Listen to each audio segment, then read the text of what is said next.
Next, we are starting with practice set 1.3.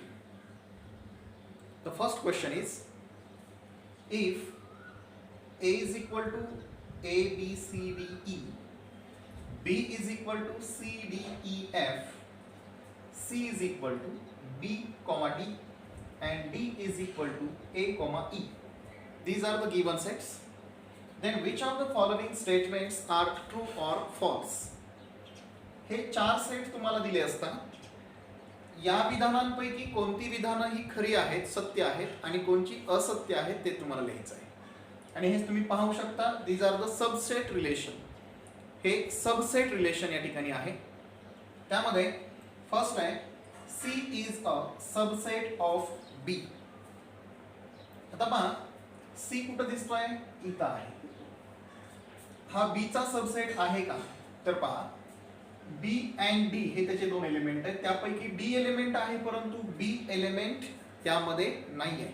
म्हणजे B मध्ये हा B एलिमेंट अब्सेंट आहे. Therefore this is a false.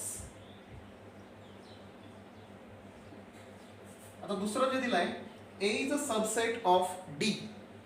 A हा D चा सबसेट आहे का? तर पाहू A काय आहे? इथं आहे. आणि D जो आहे that is A and E. तर A आणि E हे दोन्ही D चे एलिमेंट, सॉरी, A हा D चा सबसेट आहे का? तर A मध्ये बरेचसे एलिमेंट आहेत, तिकडे फक्त D मध्ये A आणि E हे दोनच एलिमेंट आहेत आणि म्हणून हे सुद्धा विधान फॉल्स आहे. A मध्ये असलेले सर्व एलिमेंट D मध्ये नाही आहेत. D is a subset of B. B मध्ये A आणि E आहे, तर B मध्ये A absent आहे पहा. There also this is also false. D is a subset of A.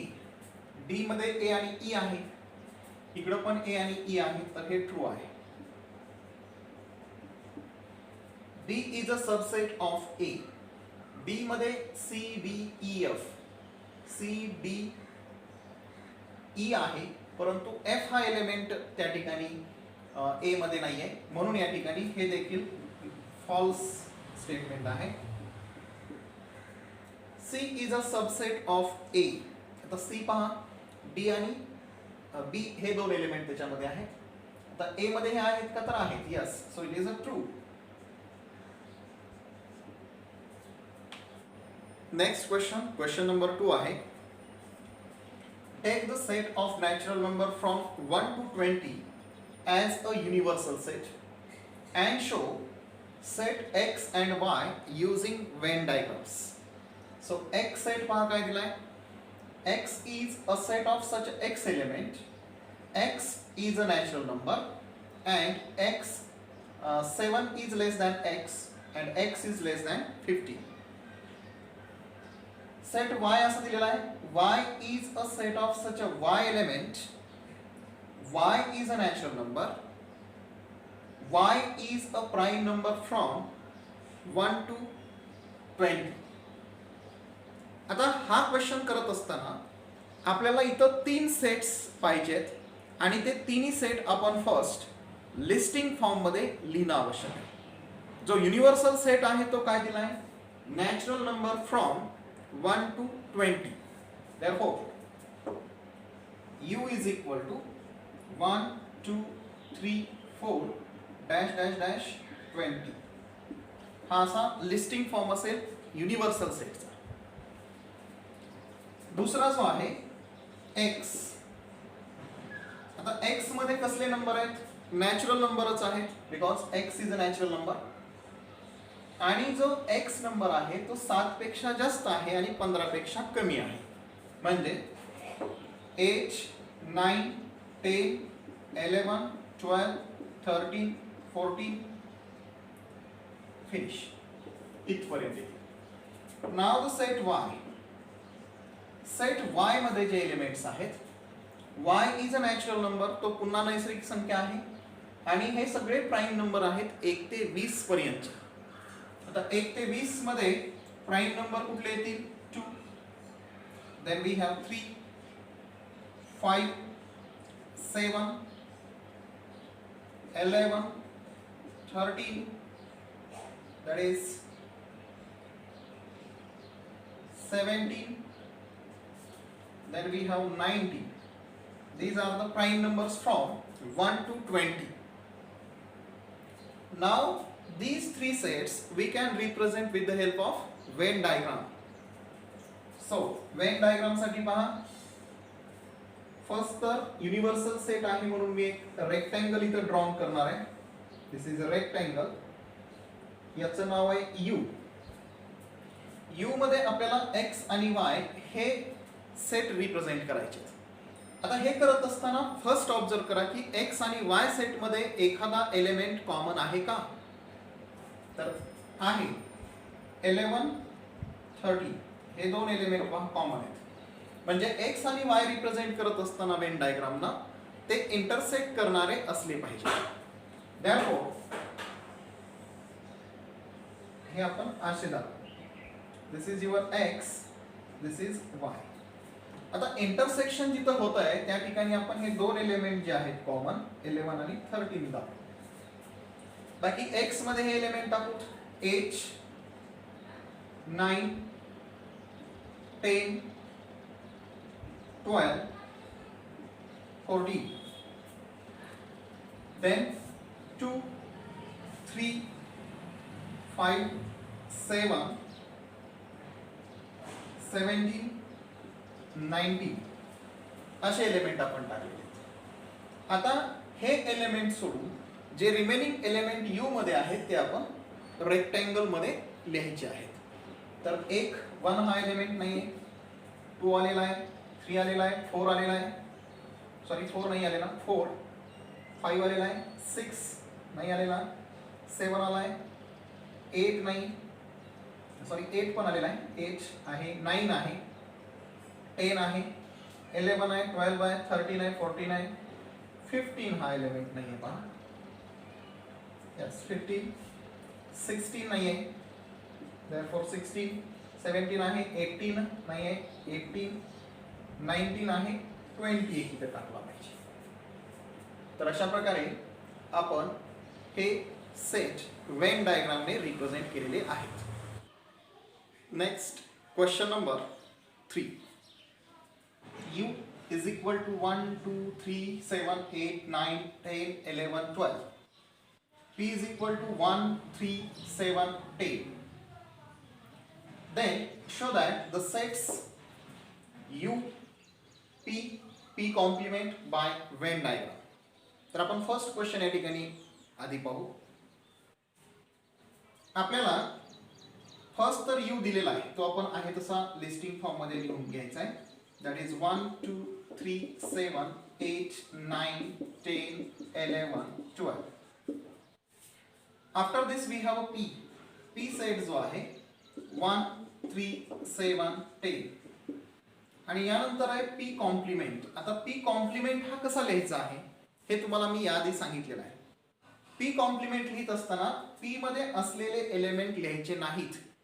P मध्ये नसलेले पण U मध्ये असलेले असे एलिमेंट आपण घेणार आहेत. तर 1 नाही घ्यायचा आहे, 2 येईल, 3 घ्यायचा नाही, 7 नाही घ्यायचा आहे, 8 येईल, 9 येईल, 10 सोडून द्या, 11, 12. तर अशा प्रकारे P कॉम्प्लिमेंट आपण लिहिलेला आहे. Now represent this thing with the Venn diagram. आता वेन डायग्राम मध्ये U ज्या वेळेस असतो युनिव्हर्सल सेट त्यावेळी आपण रेक्टँगल यूज करतो. Therefore याची वेन डायग्राम मी इथे काढत आहे. दिस इज U. U मध्ये फर्स्ट आपण रिप्रेझेंट करू P. आता P मध्ये कोणते एलिमेंट आहेत 1, 3, 7, 10 आणि जे कॉम्प्लिमेंट मधले आहेत ते रेक्टँगल मध्ये टाकून घ्या. That is 2, 8, 9, 11, 12. तर हा तुमचा P कॉम्प्लिमेंट आहे. P complement. सेकंड क्वेश्चन मध्ये verify complement of P complement is equal to P itself. हे आपल्याला इथं व्हेरीफाय करायचं आहे किंवा त्याची पडताळणी घ्यायची आहे. याला कसं वाचणार आहेत पहा, कॉम्प्लिमेंट ऑफ पी कॉम्प्लिमेंट असं वाचायचं. आता तुमच्याकडं पी जो आहे तो आहे तसा एक वेळेस खाली लिहून घ्या. 1 3 7 10 त्याला आपण इक्वेशन 1 असं म्हणणार आहे. पी लिहिल्यानंतर त्याचा कॉम्प्लिमेंट काय असेल, P complement is equal to 2 8 9 11 12 असं असेल. आता कॉम्प्लिमेंटचा परत कॉम्प्लिमेंट करायचा आहे, म्हणजे हे एलिमेंट सोडून यू मधले एलिमेंट लिहायचे आहेत. तर पहा, therefore complement of P complement is equal to, आता हे सोडून यू मध्ये कोणते राहतील तर पी मधले राहतील, दॅट इज 1 3 7 10. त्याला इक्वेशन आपण 2 म्हणू. आता इक्वेशन 1 मध्ये पी सेट आहे आणि इक्वेशन 2 मध्ये कॉम्प्लिमेंट ऑफ पी कॉम्प्लिमेंट आहे. तर ह्या दोघांमधले एलिमेंट पहा आयडेंटिकल आहेत, सेम आहेत. देअरफॉर आपण असं म्हणू शकतो complement of P complement is equal to P itself. हे व्हेरीफाय झालेलं आहे. Next question number 4. A is equal to 1 3 2 7, then write any 3 subset of A. आता सबसेट तर सगळ्यांना कळतात. तुम्हाला असा सेट लिहायचा आहे ज्यामध्ये A मधील एलिमेंट असतील. तर चला पहिला मी लिहितोय B is equal to 1, C is equal to 3, 2, D is equal to 7, 2, E is equal to 1, 7. असा कुठलाही सेट तुम्ही कितीही लिहू शकता. So these are all the subset of A. Simple question आहे. Next question number 5. Write the subset relation between the sets. या ठिकाणी तुम्हाला 5 सेट दिलेले आहेत आणि त्या सेटमध्ये सबसेट रिलेशन तुम्हाला त्या ठिकाणी सांगायचं आहे, सिम्बॉलिक फॉर्म मध्ये लिहायचं आहे. तर पहिला सेट पाहू. P is a set of all resident in Pune. म्हणजे P हा पुण्यात राहणाऱ्या व्यक्तींचा संच आहे. M is set of all resident in MP, म्हणजेच मध्य प्रदेश. M हा मध्य प्रदेशात राहणाऱ्या व्यक्तींचा संच आहे. I is the set of all resident in Indore. I हा इंदोर मधील राहणाऱ्या व्यक्तींचा संच आहे. B is the set of all resident in India. B हा भारत देशामध्ये राहणाऱ्या व्यक्तींचा संच आहे. And H is the set of all resident in Maharashtra. म्हणजे H हा महाराष्ट्रात राहणाऱ्या व्यक्तींचा संच आहे. आता पाहू यांच्यामध्ये सबसेट रिलेशन कसं होईल. आता पुण्यात राहणारे जे लोक आहेत हे महाराष्ट्रात देखील असतील आणि इंडियामध्ये देखील असतील, बरोबर. म्हणजे P is a subset of H and P is a subset of B. हे असं आपण लिहू शकतो. तसेच महाराष्ट्रात राहणारे लोक हे भारतात असतील म्हणून H is a subset of B असं आपण म्हणू शकतो.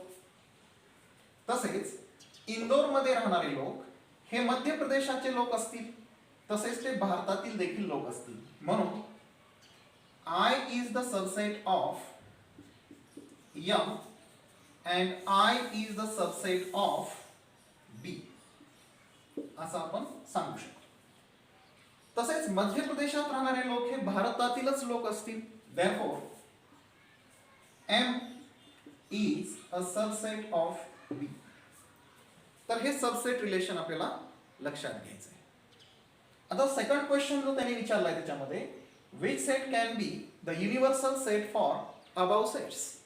म्हणजे वरील सर्व संचांसाठी त्यापैकी कोणता संच हा विश्व संच म्हणून घेता येईल.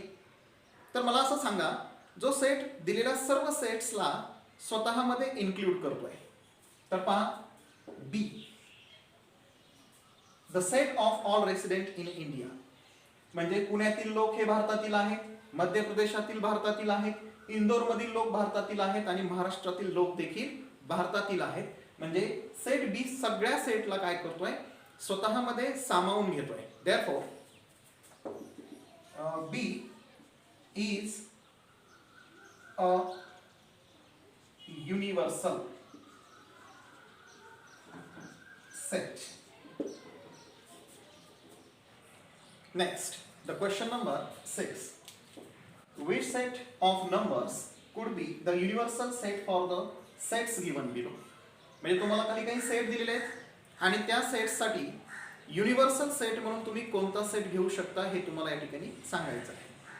तर त्याच्यामध्ये फर्स्ट पाहू. A is a set of multiple of 5 म्हणजे 5 चे गुणक. Set of B is a set of multiple of 7 7 चे गुणक.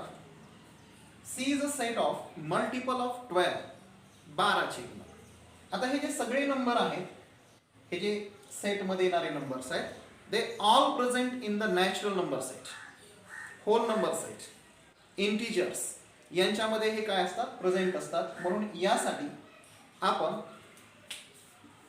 n natural number set, w whole number set आणि नंतर येईल integer, rational number, then real number, ह्यापैकी कोणताही युनिव्हर्सल सेट घेऊ शकतो.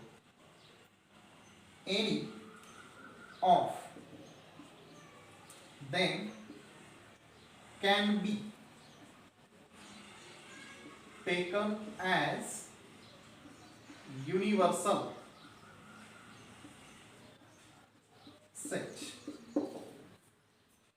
Okay, now in the second question, P is a set of integers which are multiple of 4. Integers 4 चे जे multiple आहेत म्हणजे पॉझिटिव्ह बी घ्यायचे आहेत गुणक आणि निगेटिव्ह ही घ्यायचे आहेत. Set of all even square numbers, सगळ्या अशा संख्या ज्यांचा स्क्वेअर हा इवन नंबर येतोय, समसंख्या येते. तर मला वाटतं अशासाठी आपण सेट ऑफ इंटिजर असेल, रॅशनल नंबर, रियल नंबर यामध्ये हे सगळे नंबर पाहायला भेटतील. नॅचरल किंवा होल मध्ये नाही पाहायला भेटणार कारण यांच्यामध्ये इंटिजर्सचा उल्लेख आहे म्हणजे याच्यात निगेटिव्ह नंबर सुद्धा इन्क्लूड आहेत. तर या दोघांसाठी I that is set of integer, Q rational number, real number can be taken as universal set.